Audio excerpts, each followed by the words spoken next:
Lesson number 3, a crane and a fox. एक सारस और लोमड़ी की कहानी है। बड़ा इंटरेस्टिंग कहानी है, मज़ा भी आएगा और जुड़े रहिए, इंग्लिश पढ़ना भी आ जाएगा और मज़ा भी आएगा। Once a fox made friendship with a crane. एक बार एक लोमड़ी ने दोस्ती कर ली एक सारस से। मेड फ्रेंडशिप यानी दोस्ती कर ली। Once a fox made friendship with a crane. एक बार एक लोमड़ी ने दोस्ती कर ली एक क्रेन से। She invited the crane to her house. She invited, उसने दावत की, लोमड़ी ने दावत दी। इनवाइट का सेकेंड फॉर्म है ये। इनवाइट का माना होता है दावत देना, ये इनवाइटेड उसका सेकेंड फॉर्म है। She invited the crane to her house. उसने सारस को दावत दी अपने घर पर। She poured rice pudding in a wide plate. ये पोर का सेकेंड फॉर्म है जिसका माना है डालना। पोर्ड डाल दिया। राइस पुडिंग खीर को कहते हैं। वाइट प्लेट यानी चौड़ी plate. She poured rice pudding in a wide plate. तो उसने एक चौड़ी प्लेट में सारी खीर डाल दी। The crane could pick grain one by one. तो सारस एक एक करके दाना चुग सकता था। पिक का माना होता है चुनना। ग्रेन गल्ला को कहते हैं, दाना को कहते हैं, अनाज को कहते हैं। वन बाई वन, एक एक करके।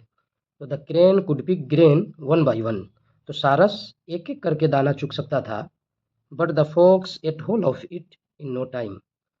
मगर लोमड़ी ने एक ही बार में सारा खा लिया। The fox ate whole of it.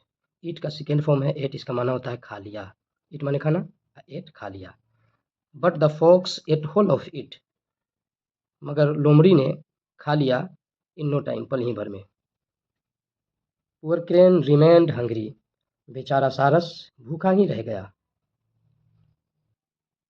Next time the crane invited the fox to his house.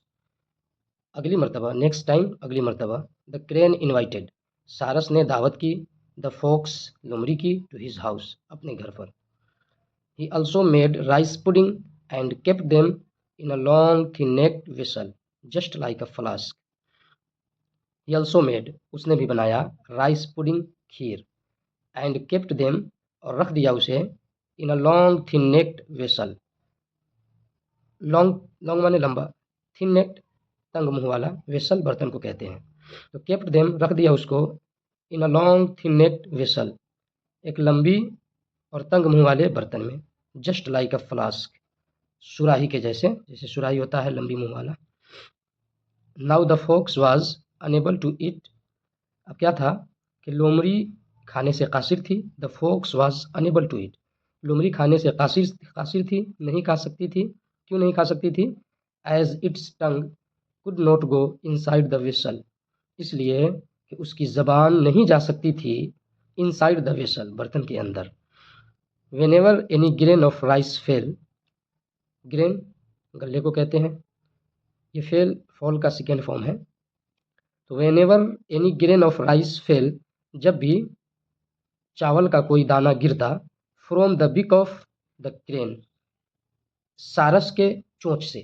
From the बिक ऑफ द क्रेन, सारस के चोंच से। बिक का माना होता है चोंच, है ना। तो क्या होता? द फॉक्स एट इट, तो लोमड़ी उसे खा लेती।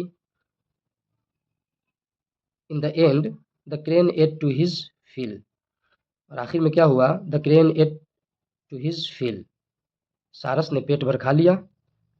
As its beak could go easily in the thin neck of the flask. इसलिए कि इट्स बीक कुड गो, उसकी चोंच जा सकती थी, इजिली आसानी के साथ, इन the thin neck of the flask, तंग मुंह वाले सुराही के अंदर। द फॉक्स रिमेन्ड हंग्री, लोमड़ी भूखी रह गई। इस तरह, thus the crane taught fox a lesson for her life. इस तरह सारस ने पढ़ाया, सारस ने सिखाया, ये टीच का सेकेंड फॉर्म है टॉट। द क्रेन टॉट, सारस ने सिखाया, फॉक्स, फॉक्स को, अ लेसन फॉर हर लाइफ, जिंदगी भर याद रखने वाला सबक, ये जिंदगी का सबक सिखा दिया, है ना। तो मोरल ऑफ द स्टोरी ये है कि जैसा करोगे वैसा भरोगे, जैसी करनी वैसी भरनी। As you sow so you reap. इसीलिए हमेशा सबके साथ अच्छाई का काम करना चाहिए, बुराई का नहीं।